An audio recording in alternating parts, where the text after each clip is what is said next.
hello, bonjour, bonsoir, bon après-midi. Comme vous savez très bien, j'aime si souvent le dire, ça dépend au fait de l'heure à laquelle vous êtes en train de me regarder. Bon, parce qu'ici chez nous, il est pratiquement 10h12, déjà 13 minutes. Alors, je suis très ravie de me retrouver encore là devant vos écrans. Ça fait un moment, moi personnellement, vous m'aviez beaucoup manqué. Je ne sais pas si ça a été le cas avec vous, mais sinon, moi, vous m'aviez beaucoup manqué. J'ai reçu plusieurs messages de part et d'autre qui m'ont dit, mais Glo, qu'est-ce qui se passe, coach? On ne te sent plus, mais qu'est-ce qui se passe? En tout cas, comme j'aime si souvent vous le dire, je vous épargne donc de beaucoup de détails, mais qu'à cela ne tienne, on est là, on est en forme. Alors, si ce n'est pas encore fait, je vous en prie de vous abonner et surtout, n'oubliez pas d'appuyer sur la cloche de notification pour ne rien manquer de mes différentes vidéos, des moments de coaching en développement personnel et des conseils sentimentaux. Alors, aujourd'hui, mesdames et messieurs, nous allons parler d'un sujet plus ou moins triste. Ça me rend déjà triste rien que de le dire. Alors, nous allons nous entretenir autour de comment faire face à un gourmet d'amour. Comment surmonter les gourmets d'amour? Pour vous, peut-être qui ne comprenez pas gourmand, c'est un terme qui veut simplement dire le chagrin d'amour. Qui n'a jamais fait face à cela? Si vous n'aviez pas encore fait face à cela, eh bien, je vous souhaite pas mal de chance, mais tôt ou tard, vous risquerez de les connaître tôt ou tard. C'est-à-dire, les gourmets d'amour, c'est quelque chose qui nous est déjà presque à nous tous arrivé une ou deux fois. Même moi, je suis victime de ça. Les gourmets d'amour, c'est-à-dire le chagrin d'amour, c'est inévitable parfois. Ok? Donc c'est quelque chose qui nous arrive à nous tous. Tout dépend d'une personne à une autre. Tout dépend de comment chacun vit son gourmet, vit son chagrin d'amour. Et très souvent, j'ai remarqué pour les femmes. Les femmes, nous sommes très souvent très expressives. Nous sommes très souvent très extraverties. C'est-à-dire lorsque nous avons un choc sentimental, un électrochoc, c'est-à-dire lorsque nous avons un gourmet d'amour, très souvent nous en parlons autour de nous avec des copines. Ben voilà, Christelle, écoute, voilà ce qui m'est arrivé. Oh, Rienne m'a brisé le cœur, Armel m'a brisé le cœur en morceaux, et Christian m'a fait ceci, m'a fait cela, et vous vous entretenez. Et plus vous parlez à des gens qui vous êtes très proches, plus vous vous sentirez encore mieux. En fait, là, en tout cas, c'est nous, hein, nous les femmes, très souvent, c'est comme ça que, voilà, nous vivons en fait notre gourmet d'amour. Contrairement aux hommes, les hommes au fait très souvent font comme si les gourmets ne les affectaient pas. Ok? Très souvent même lorsqu'ils se trouvent autour d'un verre avec des potes, voilà, ils parlent comme si de rien n'était. Même lorsqu'on essaie de demander comment va Gloria. Ah ouais, j'espère elle va bien, c'est de l'ancienne histoire et tout. C'est déjà passé, tu vois, ouais, prenons la bière et tout, ben voilà, à la vie et tout. Donc ils font vraiment genre. Ils ne sont pas affectés quoi. Or qu'ils mentent. La douleur des chats là, non mais c'est inévitable. Et très souvent lorsqu'ils se retrouvent seuls, hein, les hommes, par exemple sous la douche, lorsqu'ils se lavent, c'est là maintenant que tu sens les gars, ils pleurent. Ouais, c'est vrai, et ils ne pleurent pas comme nous, hein, ils ne pleurent pas comme nous le faisons. Oh non mais pourquoi il m'a fait ça, il m'a brisé le cœur et tout. Et maintenant c'est quand ils prennent une douche. Et là, tu vois le larme couler. Même si les larmes ne coulent pas, tu vois le monsieur commencer à faire ça. Ah, Sarah, Gloria.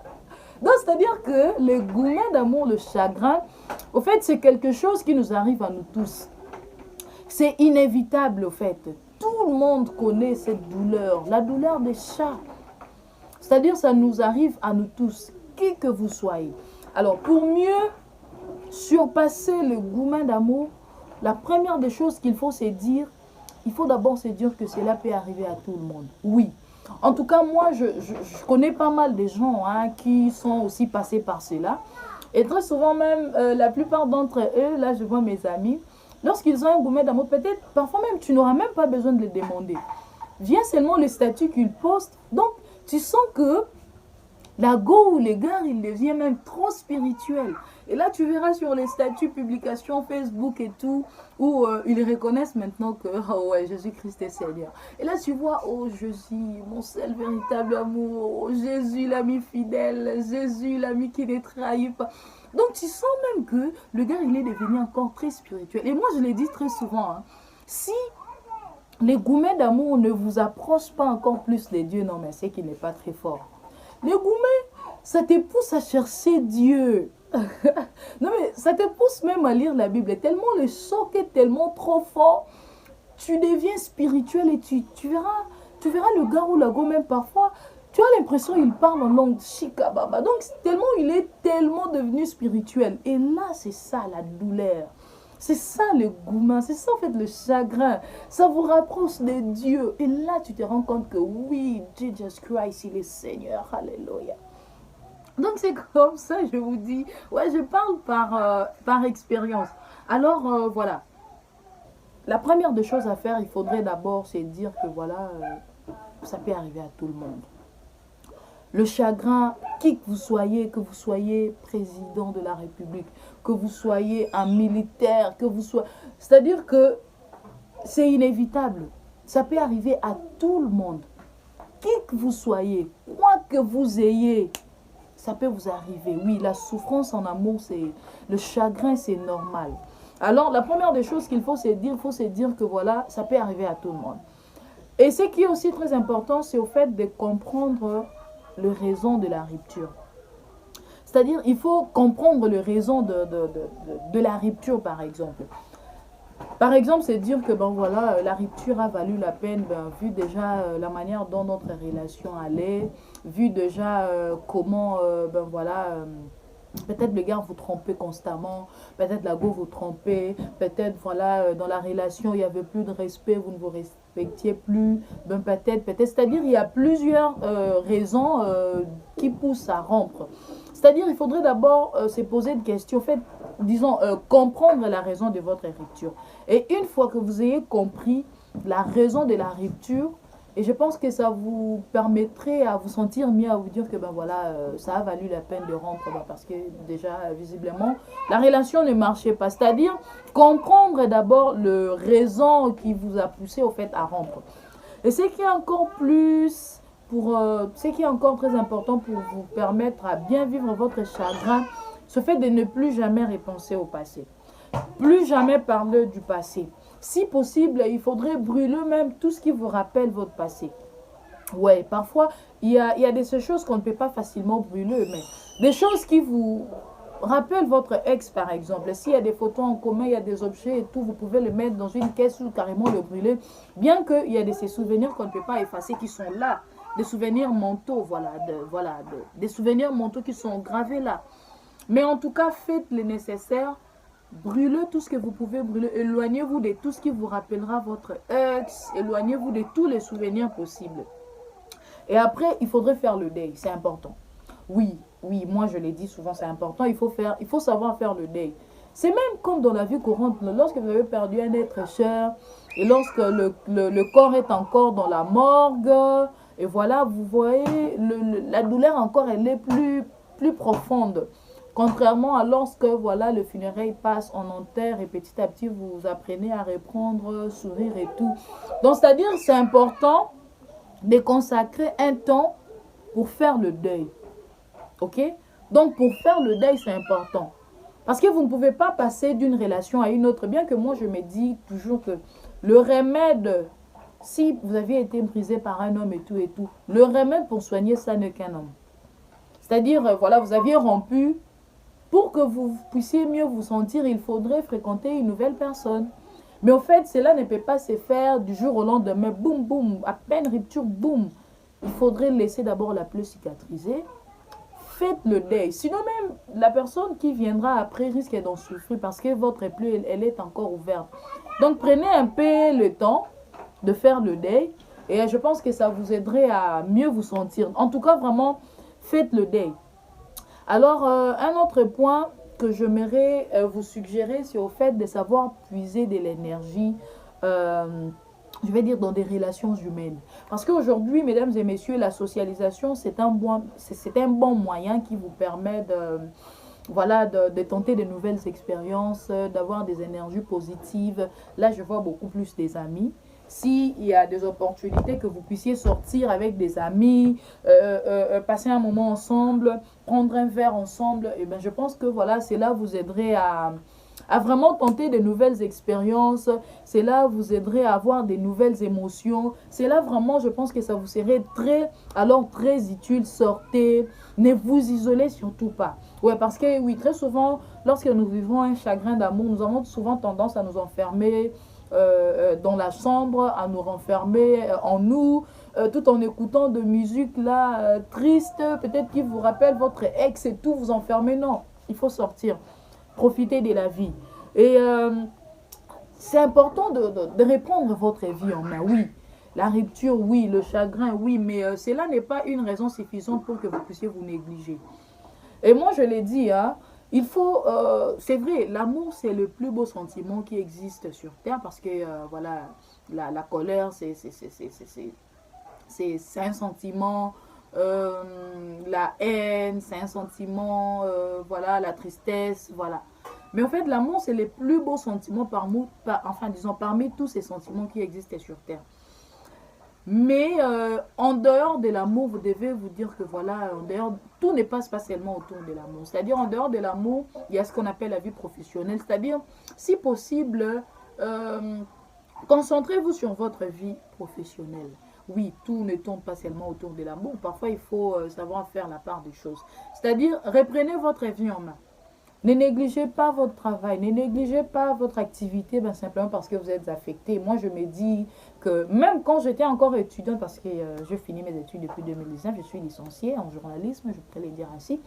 Je l'ai toujours dit que si la rupture amoureuse vous affecte jusqu'au point de négliger vos études, non, là c'est que vous êtes simplement bête. Et puis vous reprenez l'année carrément simplement parce qu'on vous a quitté. Parce que non, là c'est bête. C'est-à-dire la douleur peut être présente, oui, mais cela ne vous empêche pas à vous consacrer à autre chose, à votre travail, à vos études et tout ce qui va avec. Je pense que c'est vraiment important de vous reprendre en main, de reprendre votre vie en main. Et il est aussi très important surtout de ne pas se négliger. Oui, parce que je connais plusieurs personnes qui sortent d'une rupture aussi compliquée qu'elle soit, mais qui commencent à se négliger.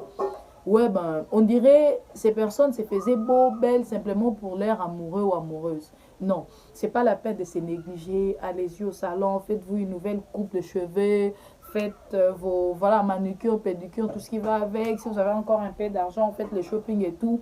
C'est-à-dire, voilà, il n'est que comme ça que vous allez encore attirer une nouvelle personne. Mhm. Parce que oui, on doit se le dire, hein, la vraie beauté, c'est d'abord avant tout ce qu'on reflète aussi physiquement, parce que la beauté intérieure, c'est un aspect qu'on découvre à long terme. Mais ça ne s'affiche pas comme ça. Du coup, c'est important de savoir vraiment, je vais dire, embellir votre physique. Ne pas vous négliger parce que cette gomme qui est là, vous laissez les barbes comme ça, comme si, je ne sais pas moi, vous sortez d'un moment de jeûne et prière sans jours à la montagne ou je ne sais pas moi quoi. Non, mais pas la peine.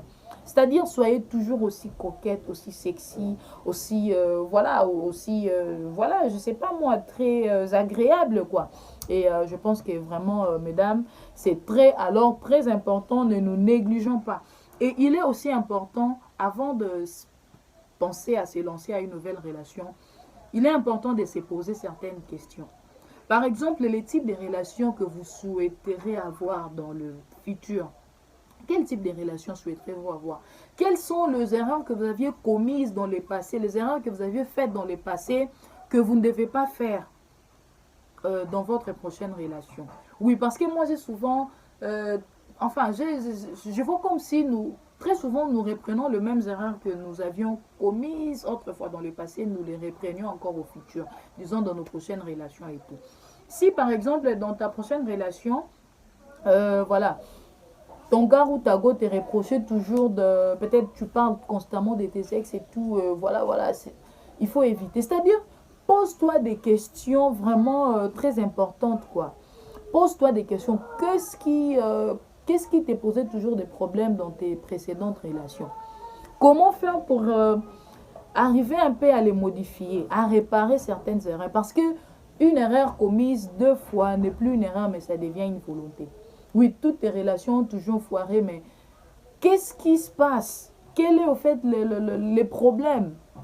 Et voyez-vous, voilà, ce genre de questions, c'est important. Oui, je vais d'une relation comme ça. Voilà, ma relation précédente, ça n'avait pas marché parce que je faisais ceci, cela. Bon, voilà, pour que ça marche, je dois éviter maintenant, dorénavant, à faire ça, ça, ça.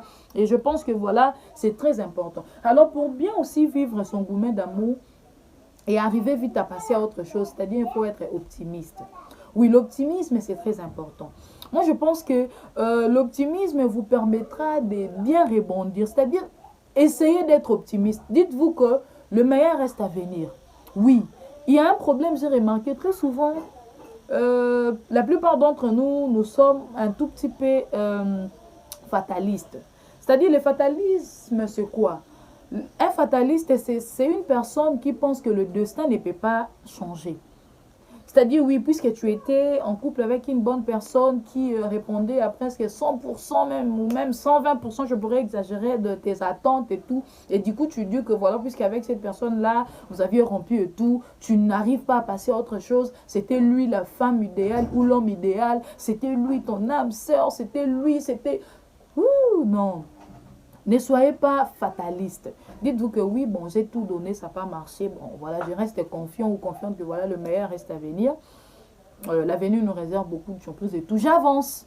Oui, il était beau, oui, il avait la taille que tu aimes, il avait des formes, il était intelligent, elle était intelligente.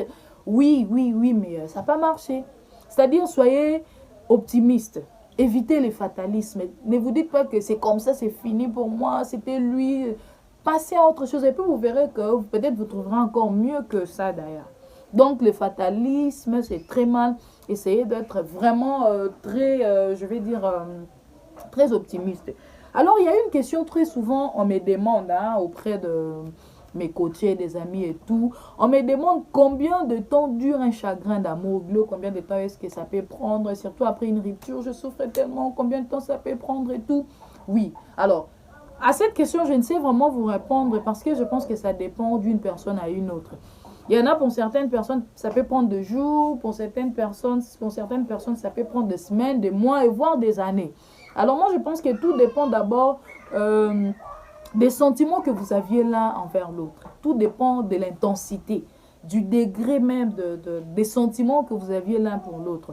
Et tout dépend aussi de votre...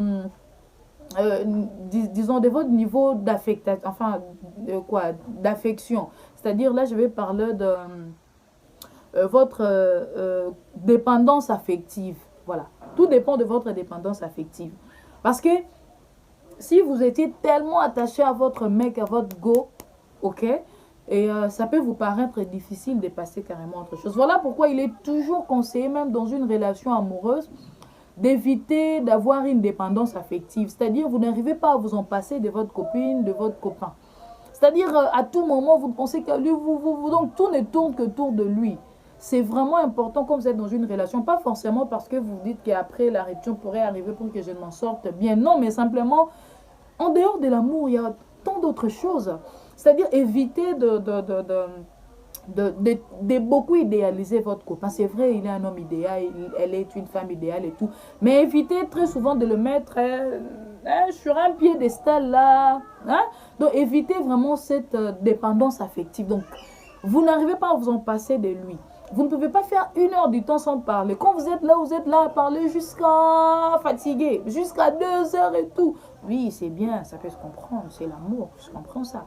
Mais au fait, évitez ça parfois. La dépendance affective, c'est pas une bonne chose dans une relation. Vous pouvez être follement amoureux ou amoureuse de votre copain, copine, mais il faut apprendre à parfois profiter de la vie sans forcément voilà, qu'il soit l'auteur de votre choix.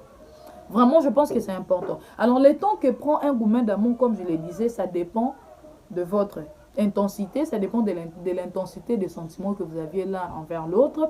Ça dépend aussi de votre dépendance affective, de la dépendance affective que vous aviez.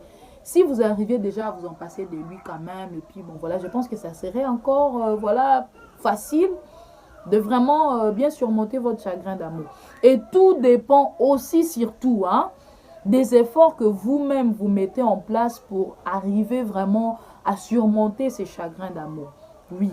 Donc, la durée pour le chagrin d'amour pour le gourmet, ça dépend de de l'intensité de l'amour que vous aviez. Ça dépend de votre dépendance affective, donc de l'affection, de la dépendance que vous aviez.